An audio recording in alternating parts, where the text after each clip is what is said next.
एलोरा, जो भारत में छत्रपति संभाजी नगर, पूर्व औरंगाबाद, महाराष्ट्र से 30 किलोमीटर की दूरी पर स्थित है। इन्हें राष्ट्रकूट वंश के शासकों द्वारा बनवाया गया था।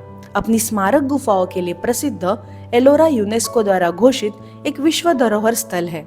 एलोरा भारतीय पाषाण शिल्प स्थापत्य कला को दर्शाता है। यहाँ 34 गुफाएं हैं। इसमें हिंदू, बौद्ध और जैन गुफा मंदिर बने हैं। ये 5वीं और 10वीं शताब्दी में बने थे। यहाँ 12 बौद्ध गुफाएं हैं, 17 हिंदू गुफाएं हैं और 5 जैन गुफाएं हैं। गुफा नंबर 16 में अद्भुत कैलाश मंदिर केवल एक खंड को काटकर बनाया गया है। इसका निर्माण ऊपर से नीचे की ओर किया गया है। इस पर्वत खंड को भीतर से काटकर 90 फुट ऊंचा मंदिर बनाया गया है। ऊपर दिए गए लिंक पे आपको कैलाश मंदिर की संपूर्ण जानकारी मिल जाएगी।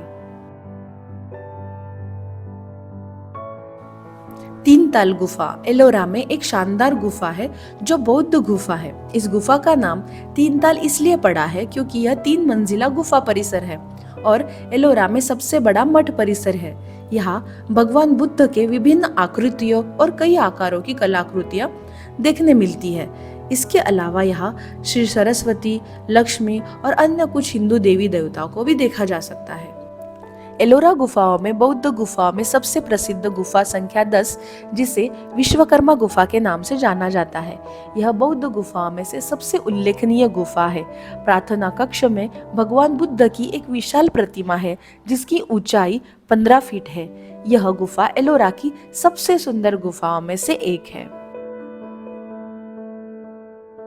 गुफाएं देखने के लिए आपके पास पर्याप्त समय होना चाहिए।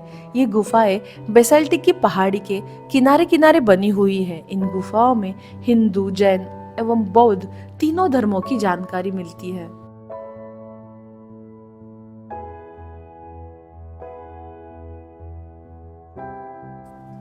गुफा संख्या 30 से गुफा संख्या 34 मुख्य रूप से जैन गुफाएं हैं जो एलोरा गुफाओं के उत्तर में स्थित है।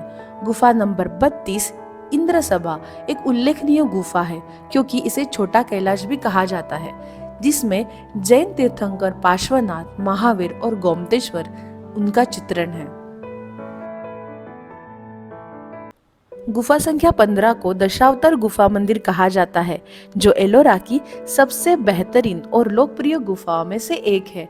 इस गुफा में मूर्तियां मुख्य रूप से भगवान शिव और भगवान विष्णु को विभिन्न रूपों में दर्शाती है।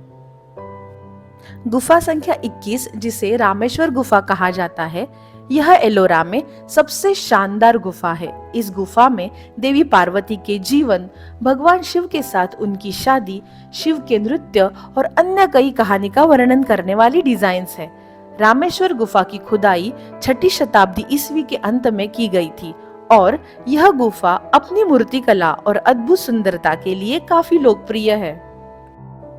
धूमरलीना गुफा एलोरा में एक प्राचीन गुफा है। इस गुफा मंदिर में एक शिवलिंग है और तीर्थयात्रियों के लिए परिक्रमा करने के लिए लिंग के चारों ओर एक महत्वपूर्ण स्थान दिया गया है। साथ ही इस गुफा में प्राकृतिक झरना है। मानसून के मौसम के दौरान झरना सीधे लिंग पर बहता है। छोटा कैलाश गुफा, यह गुफा एलोरा में अन्य गुफाओं की तुलना में छोटा है, लेकिन कैलाश मंदिर की स्थापत्य समानता के कारण इसे छोटा कैलाश कहा जाता है। इस गुफा परिसर में नृत्य करने वाली इंद्र की 2 बड़े आकार की मूर्तियां हैं, एक 8 भुजाओं वाली और दूसरी 12 के साथ, दोनों पूर्ण आभूषण और मुकुट के साथ है।